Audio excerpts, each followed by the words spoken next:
The current language of English has had a complex history involving the Germanic tribesmen known as the Anglo-Saxons. For the most part, England is extremely isolated from the rest of the European continent. It is separated from Europe by the English Channel. This separation made it harder to communicate and to get invaded from other groups of people. Most European languages can be traced back to the Proto-Indo-European people in about 5000 BC. Through time it spread through Central Asia, and from there it went on and on. By around 1000 BC, the Indo-European language was spread to the edge of the European continent. Throughout the spread of the language, versions started to occur. Dozens of other languages groups emerged. English was a part of the group that splintered from the Germanic branch of the Proto-Indo-European language. The spread of the language occurred until even the Celts started speaking a distinct variation of the Proto-Indo-European language. Variations in language led for invasions and evolution in different languages. In England, invasions and other changes led to the current English language. The original inhabitants of England, a group of hunter-gatherers known as the Celts, they arrived in Britain around 800 BC. Various Celtic tribes lived in Britain. Although they were all from different tribes, the Celts were united by a common culture, religion, and more importantly, language. They grew so widespread and popular that by 300 BC they were one of the most popular branches of the Indo-European language. Later, more people started to immigrate to Britain. For example, the Beaker people, who moved into the British Isles and are most famously known for being the presumed people to building Stonehenge. The Celts continued to live in the British Isles, but they were later replaced by the Roman soldiers. In 55 BC, under Julius Caesar, Romans were sent to dispatch and control Celtic tribes. For the next 400 years, the Celtic people were subjugated to Roman rule, although they were continuously rebellious. The Romans at this time never replaced or significantly impacted the Celtic language. About 200 loanwords were used by Roman merchants. The most important impact that Latin had was in the larger upper-class towns. After multiple other attacks, the Romans left Britain in 410 AD. The Celts were left back in charge after their withdrawal. One of the most important impacts on the English language were the Germanic tribesmen. They were more influential than Romans and the Celts. After the Roman withdrawal, the Celts were unable to protect themselves from other attacks. Some of the first Germanic tribesmen to show up were the Jutes that settled on the east coast around 430 AD. However, they were not the last. From an area known as Angeln came the Angles, who settled mostly on the north and east coast. Then came the strong, warlike Saxons from the northwestern part of Germany. They settled on the southern end of England. All the Germanic tribesmen started to settle down and be embedded in Britain. Their permanent residence caused the Celts to gradually move out. All the Germanic tribesmen spoke variations of the West Germanic language. Although there were multiple dialects, each could be somewhat understood by other Germanic tribesmen. The Angle dialect is particularly similar to Old and Modern English. The influence of the West Germanic language and of its dialects was not seen immediately. The influence was seen across multiple generations. Celtic tribes would be overrun with Germanic tribes. This occurred mostly in populated areas. Remote regions were mostly Celtic, and between the two, the Celts and the Germanic people did not get along very well. Both saw the other as invaders. The Celts continued to resist the Germanic people, but they were slowly pushed back to Scotland, Wales, and even France. With the Germanic tribesmen mostly in charge, they settled into 7 smaller kingdoms. The kingdoms would flux in power over time. The warlike Saxons were the most dominant group that led the kingdoms. The Angles were also a very prominent group. England started to be known as Engleland. The emergent language started to be known as English. It evolved from just a dialect into a language. It lasted to being an individual language around 600 AD. After time, dialects of Old English started to emerge. There became 4 major dialects.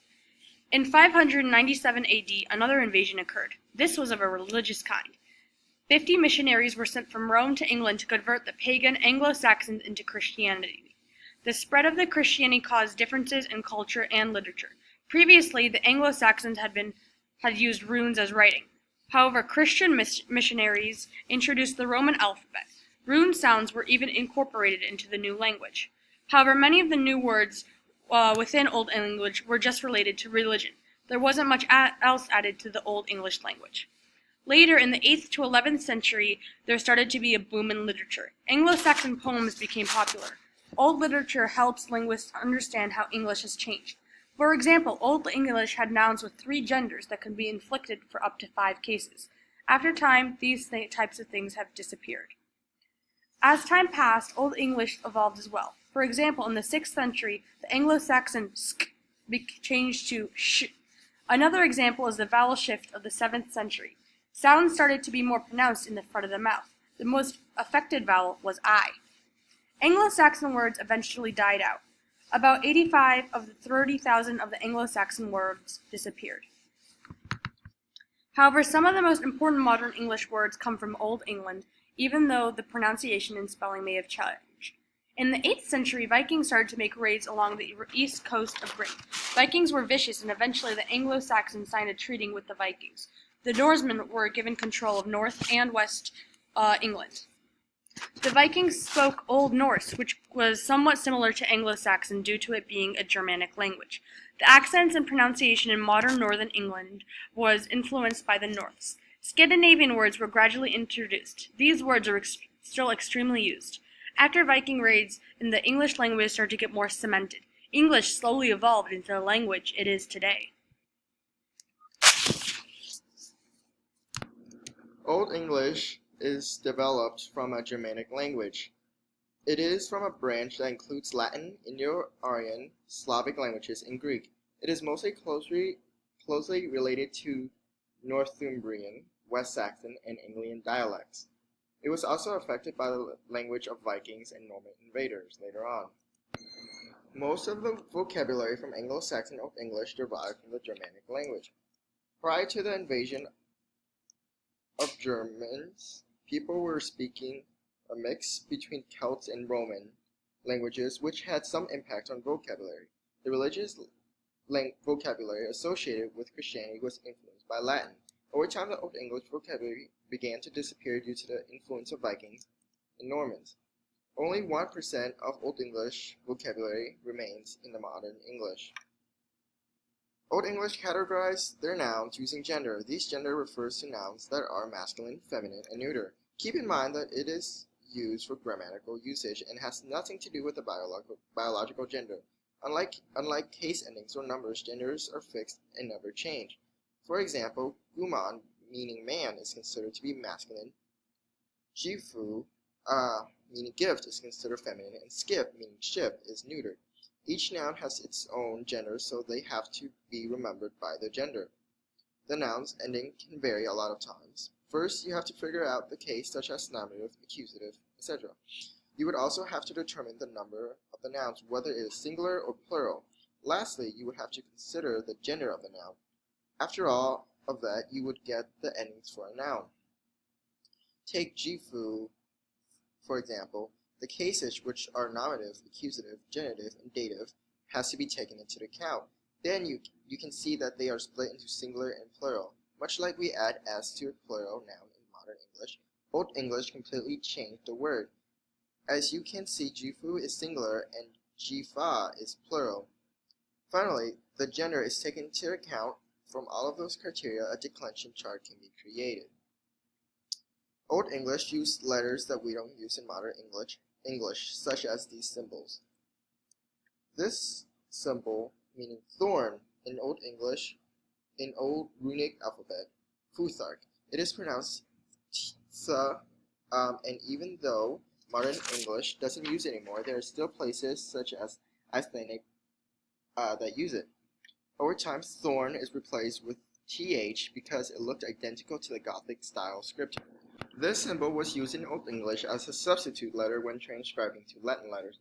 Ash was first known as a diphthong, ae, but then became its own single letter as ash. The Futhark runes used ash as an honorary English letter.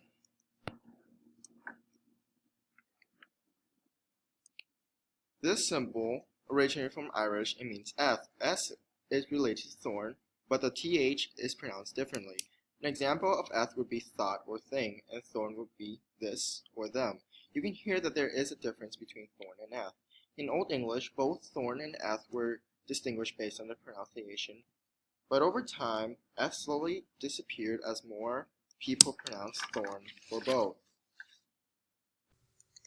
Old English was also different from modern English on a fundamental level. So fundamental, in fact, that practically its entire grammar system was different. These differences stemmed around the fact that word order was far looser. In modern and postmodern English, word order dictates the meaning of the sentence. It is an analytic language.